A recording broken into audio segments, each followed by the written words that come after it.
What up, guys? Welcome to Son of Wonder. Shazam! Fury of the Gods is almost here, so I figured it'd be wise to do a review of the first Shazam movie, just for you guys. So, let's conversationalize and Shazam!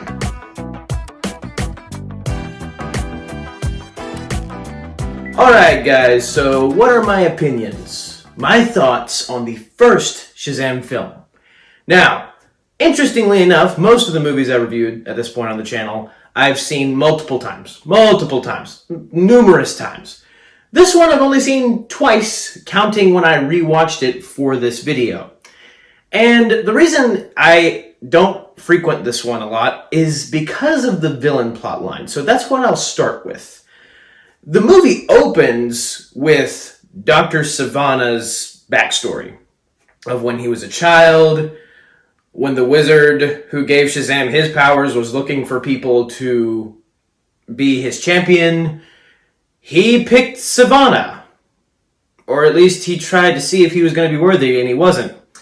And so it starts out with Savannah as a kid in the car, and his dad is verbally abusing him, and his brother's treating him horribly. So it's a really weird tone to start your movie on when you were selling your movie in the trailers leading up to it coming out with, hey, isn't Zachary Levi really fun as Shazam? And isn't it cool to see a teenager become a superhero and see what that would be like? Isn't that great? And then you started off with this, which is this dark story about this abusive family to this boy who is told he's not worthy by this wizard, so some demons try to possess him? That's just strange. That's a strange choice for your movie, and it doesn't get better.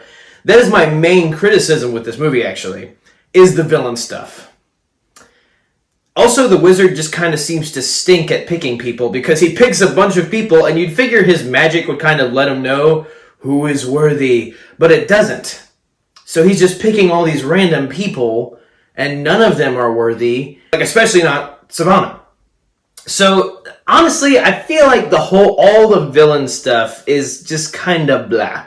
Not my favorite part of the movie. One of my least favorite, probably, of villain interpretations inside DC. Just because, one, if you even know Dr. Savannah from the comics, it's not like he's a popular villain. He's just another mad professor, like Hugo Strange, which is a better villain.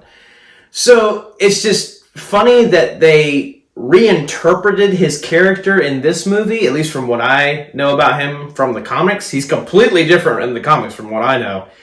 And so they reinterpret him in this movie, but they make him more generic than he already is. They make him have the same powers as the good guy, monologue a lot, he's just really evil. And, you understand more why he's evil because of his horrible background, but it's not really a compelling narrative for your villain. He just kind of becomes another generic bad guy for the rest of the movie. They don't, stay on the note of his conflict and struggle as a child and his verbally abusive family. They just kind of deal with it as soon as he gets evil powers and then move on. And it's funny because usually I'm a fan of when your movie begins with your villain. When the villain is the first character you see and not your hero. Usually I'm a fan of that. In this case I'm not, though, because they sold the movie. The main draw of the movie is Shazam, is Billy Batson getting his powers and becoming a superhero and having all that fun stuff. But as I said before, Savannah is not a popular enough bad guy, and he wasn't featured prominently enough in the trailers to be a main draw. So that being the very beginning of your film, being how you are introduced to the world of Shazam, I don't think was the best way to start things, with a kind of lame bad guy with a hero that's much more interesting and funny and awesome. So even though I'm a fan of villain intros, I'm not a fan of it here. I don't think it works. I think they should have just introed with the later intro with the Philadelphia song, because it's so funny how jarring that transition is from demons trying to possess child. We move immediately into fun poppy music about Philadelphia and get to see Philadelphia, and then Billy Batson playing a joke on policemen. Those things don't mesh well. especially with what you advertised for your film. And I'm not even one to usually mention tonal issues in movies. They don't usually bother me as much, but this one just is so jarring for me when you have demons, which when you get deep into the demon stuff in movies, I'm already not a fan of. And then you have that transition to just Poppy, Philadelphia, Billy Batson playing a joke. That's weird. And then it's even like worse when in the middle of the movie, you have this flat-out horror movie scene, and the guy who directed this movie is a horror movie director. DC really seems to like getting horror movie directors for their movies, and sometimes it pays off. It paid off with Aquaman, at least for me. But in this case, I don't know if it did, because whoever directed this seemed to want to like implement some kind of horror thing into this, so he said, okay, well, we'll have the 7 deadly sin demons flat-out murder this conference of people brutally. And this Shazam movie about a child, teenager, but still, becoming a superhero. Such an odd choice that I've never really been able to get past. Really brings this movie down for me. All the villain stuff. And just, again, that is such a brutal scene with this guy going back to destroy his family because he hated his own family so much. I get why, but still, it's a terrible, depressing storyline. And that's right in the middle of your movie as Shazam is learning how to use his powers, and it's all fun. It's just like, what? Am I watching 2 different movies? Like, what is going on right now? But to that point, concerning the Shazam stuff, I think that story works. I actually really enjoy the Shazam parts of it. Billy Batson, as a character, is a very compelling character. And his specific relationship with Freddy is very funny, and there are some great one-liners from Zachary Levi. I think Zachary Levi, just in general, really elevates this movie for me, which is why I'm excited to see Shazam! Fury of the Gods. Even though I'm not as big of a fan of this movie as other people are, I'm still really excited to see the sequel, because what I want the sequel to be is what I wanted this movie to be. Because this movie, without the demon stuff, is great. I think it's awesome. Without the really dark backstory, the bad guy, the demon stuff is really good. So I'm hoping, like, even when I first saw the trailer for Shazam! Fury of the Gods, it looked like it was going to be what I wanted the first one to be, which is all Shazam, no demon stuff. Like, maybe a few monsters here and there, but no, like, demon stuff like they did in this movie. But yes, Billy's overall story in this movie about him being lost as a child and going to several foster homes, none of them working out for him just constantly trying to find his mom. You can relate to that, like, well, this kid just wants to find his mom. And you really want him to find her, but at the end, it turns out that his mom is not everything he thought she was, and she basically abandoned him. And you can tell they're trying to do a parallel between Savannah and Billy about them both having horrible parents. But I still think they just went too dark with Savannah. And the parallel might have worked if they didn't over-demonify and darkify, those aren't words, but still, over-demonify and darkify Savannah's story. The parallel might have worked. And if they spent a little more time on it. They're like touching on that plot point, but they don't really do anything with it other than kind of bringing it up a little bit. Speaking of Billy's mom abandoning him, I do have a slight issue with the way they brought that plot point about. Mainly because the circumstances of it are so happenstance. Like, she's walking, holding Billy's hand when Billy's a child. Her mom is walking through the carnival with him. And then he drops the thing that he got at the carnival game and then wanders away. And then is found by police and then is flat out just an orphan at that point.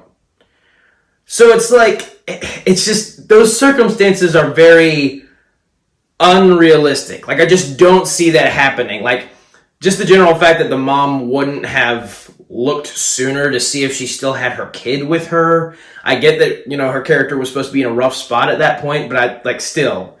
And the fact that I feel like you have to be a kind of demented person to leave your child with the police after you've lost them, like knowing full well that's where they are. Like, my suspension of disbelief is pretty high, but I don't know if it's that high.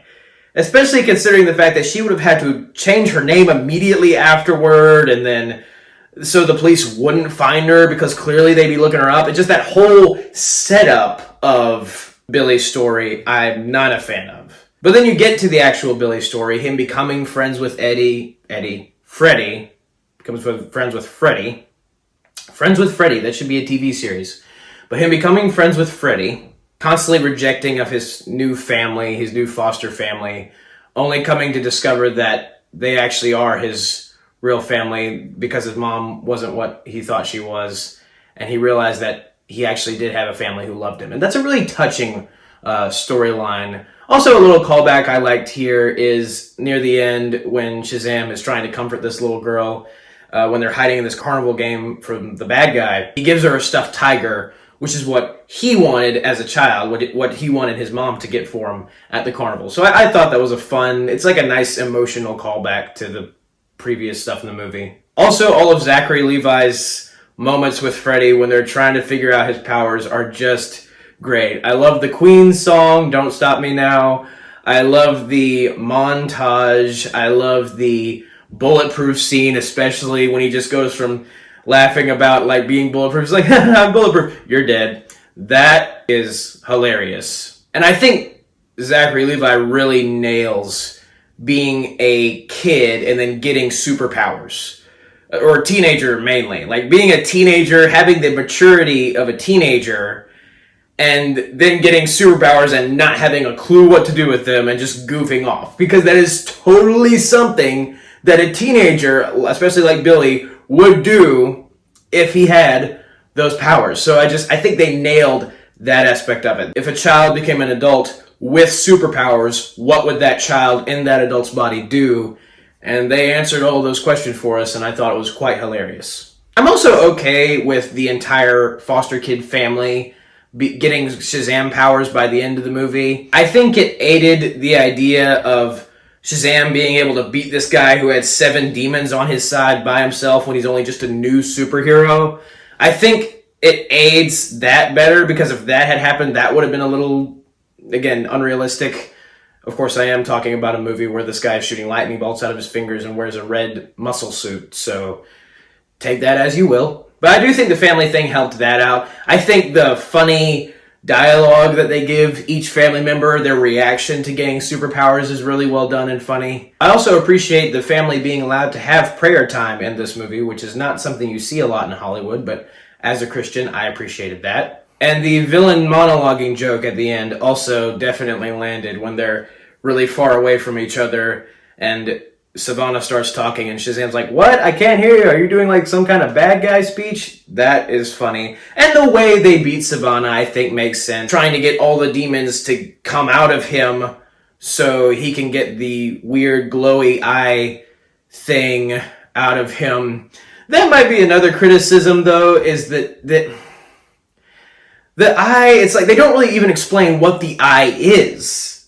Like, is it the source of the demon's power, or is it just something for the demons to go inside of? Like, the wizard never really gives an explanation as to what specifically the eye is, so it's just kind of like, oh, it's the thing that gives the power. Because it's like the Tesseract in Marvel gets a full explanation over the MCU. And even a lot of explaining in Captain America: The First Avenger. But, you know, when it comes to this item, like when you have those kind of important, powerful artifact sort of objects and don't really explain what they are, they just kind of seem like a video game power-up instead of something that's actually important to the plot and needs to be understood. Also, even though I am okay with the family superhero thing, I think the way the finale plays out is a little, again, Savannah at this point is very generic bad guy, so he doesn't get any points for villain as far as villain category goes. And then with the emotional story that was, you know, told throughout the rest of the movie, I think it would have been better for them to ride the train of Billy and Freddy's conflict with each other. How Freddy thinks that Billy could be doing more, but Billy just wants to be a superhero just for the fun of it. Ride the emotional trip of Billy wanting to get back to his mom, but then realizing his family, his true family, ride that into the finale in a way that fully complements that arc. But I don't feel like that's something that they completely accomplished. When you have a villain that ends up being as generic as Savannah is, he doesn't really aid your hero's plot. And good villains are supposed to aid your hero's plot just as well as being able to stand on their own in the movie as a plot themselves. But I don't feel Savannah does this. I feel Savannah is just, he's the guy to punch because you need somebody to punch, so he's just the guy to punch. He's the target. But you want your villain to have usually like more charisma, some kind of personality. But in my opinion, they don't always have to have those things. Just something distinct about them to aid the hero's plot and be compelling. But I don't think Savannah works for that. And so it doesn't complement the emotional arc when you beat him. It's just like, oh yeah, we beat the bad guy because we did. It's fun when they beat the bad guy. They have fun banter when they beat the bad guy. But still, nonetheless, they really just beat the bad guy and they found the lair, which was good. So I'm hoping that maybe the emotional story of this movie will carry over into the sequel. That they'll be able to pay off maybe some of the emotional stuff in this movie more so. That they'll lean into the main story more in the second movie instead of bad guys, let's go get them. I'm hoping that somehow the bad guys can, help the hero journeys and aid them to a compelling climax than just being the people that are the antagonists. And I guess that will be my main criticism for this movie is the Shazam stuff really works. The Shazam stuff is great, and there's a lot of funny moments and hilarious moments, like when he throws Batman at Savannah in the toy store. Wait! I'm Batman. Get him, Batman! My dad loved that one. But the villain kind of hurts the movie of how generic he is and of how overly dark he is compared to the rest of the tone of the movie and the rest of the characters. So, mixed bag for me on this one. It's definitely not one that I will probably be rewatching more often. I'm hoping that the second one will, though. I'm hoping that the second one will just be all the funny Zachary Levi stuff with the emotional story and none of the creepy demons and generic bad guys. So that's my hope for the sequel. That's my review for this movie. And thank you guys for watching. Have a very blessed day. May the Lord be with you. May the Force be with you. Goodbye. That's a wrap.